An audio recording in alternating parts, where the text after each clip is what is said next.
Hello friends, welcome in my YouTube channel. कैसे बन सकते हैं अंपायर, जानिए एक मैच में खड़े रहने के कितने पैसे मिलते हैं अंपायर को। क्रिकेट के शौकीन लोग इस फील्ड में कई तरह से शामिल होना चाहते हैं, उन्हीं में से एक है अंपायरिंग।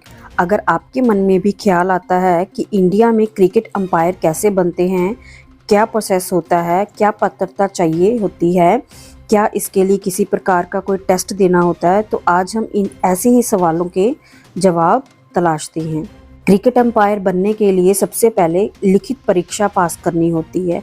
इसे पास करने वालों को अगले चरण यानी प्रैक्टिकल और ओरल टेस्ट के लिए बुलाया जाता है। 3 चरण क्लियर कर लेने वाले कैंडिडेट को अंपायर के तौर पर नियुक्ति मिलती है।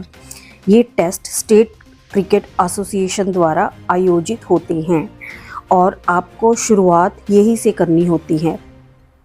इनके लिए कोई वैकेंसी या विज्ञापन नहीं निकलते हैं। आपको अपने स्टेट क्रिकेट एसोसिएशन के टच में रहना होता है और समय समय पर अपडेट पता करने होते हैं। कभी कभी ज़रूरत के मुताबिक टेस्ट आयोजित किए जाते हैं और सिलेक्शन होता है।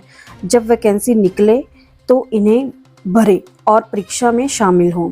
हर स्टेट में इनका आयोजन होता है और शुरुआत स्टेट लेवल से ही होती है। इस फील्ड में आने के लिए ज़रूरी नहीं कि आपने पहले क्रिकेट खेला हो, लेकिन खेल की पूरी जानकारी आपको अच्छे से होनी चाहिए। क्रिकेट के 42 लॉ से लेकर अन्य छोटे छोटे सारे नियम आपको पता होने चाहिए। पहले स्टेट लेवल पर सिलेक्शन होता है और राज्य के हिसाब से सिलेक्शन के बाद 4-5 दिन का सर्टिफिकेट प्रोग्राम कराया जाता है। ये प्रोग्राम अधिकतर जगहों पर कराया जाता है। इसके बाद अंपायरिंग के लिए फील्ड पर भेज दिया जाता है। यहाँ कुछ साल काम करने के बाद आप BCCI में अंपायरिंग के लिए आवेदन कर सकते हैं। यहाँ 2 लेवल पर एग्ज़ाम पास करने होते हैं। पहले लेवल 1 एग्ज़ाम होता है और इसमें शामिल होने के लिए आपको इंटरनल स्क्रीनिंग प्रोसेस से गुजरना पड़ता है। कुछ मानकों पर खरा उतरने के बाद ही आप लेवल 1 एग्ज़ाम दे सकते हैं। इसके बाद अंपायर सर्टिफिकेशन प्रोग्राम राज्य लेवल पर कराया जाता है। जैसा ही प्रोग्राम लेवल 1 के लिए कराया जाता है, जो आपको पूरा करना होता है। इसे करने के बाद थ्योरी एग्ज़ाम देना होता है और उसे पास करना भी ज़रूरी होता है। इसे पूरा करने के बाद 1 साल का BCCI का रिफ्रेशर कोर्स ज्वाइन करना होता है। BCCI का रिफ्रेशर एग्ज़ाम पास करने के बाद आप लेवल 2 की परीक्षा दे सकते हैं। हालांकि कुछ साल पहले नियम बदले हैं और रिफ्रेशर प्रोग्राम के बिना ही लेवल 2 एग्ज़ाम देने की सुविधा दी गई है। पहला लेवल पास करने से आप दूसरे लेवल पर जाने के लिए पात्र हो जाते हैं। दोनों लेवल पार करने के बाद BCCI अंपायर के तौर पर नियुक्त किए जाते हैं। लेवल 1 पास करने के 1 साल के अंदर ही लेवल 2 क्लियर करना होता है। अंपायर बनने के लिए क्रिकेट पसंद करने के अलावा कुछ क्वालिटी आप में होनी चाहिए। फिज़िकल फिटनेस तो ज़रूरी है ही, साथ ही लंबे समय तक कंसंट्रेट करने की पावर भी होनी चाहिए।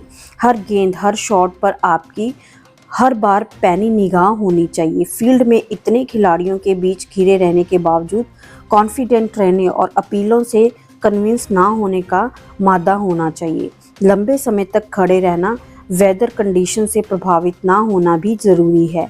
मैच के बाद अंपायर को मैच रिपोर्ट देनी होती है, इसका भी ज्ञान होना चाहिए। और आपकी अंपायरिंग के अलावा मैच रिपोर्ट भी वो चीज़ है जिसके बेसिस पर आपके काम को जज किया जाता है। कमाई इस बात पर निर्भर करती है कि कहाँ और किसके साथ काम कर रहे हैं। उदाहरण के तौर पर बताएं तो IPL के सीज़न में अंपायर 40 लाख रुपए तक जो है कमा सकते हैं। BCCI में अंपायर की कैटेगरी होती है A+, A और B टाइप। इन्हें इसी के मुताबिक सैलरी मिलती है। A+ कैटेगरी को फर्स्ट क्लास गेम के लिए दिन के 40,000, B और C कैटेगरी को 30,000 रुपये मिलते हैं। बाकी सैलरी मैच का लेवल, अंपायर का एक्सपीरियंस आदि पर भी निर्भर करती है। अगर आपको मेरे द्वारा दी गई ये इन्फॉर्मेशन यूज़फुल लगी तो प्लीज़ मेरे चैनल को सब्सक्राइब करें, वीडियो को लाइक करें एंड शेयर करें। धन्यवाद।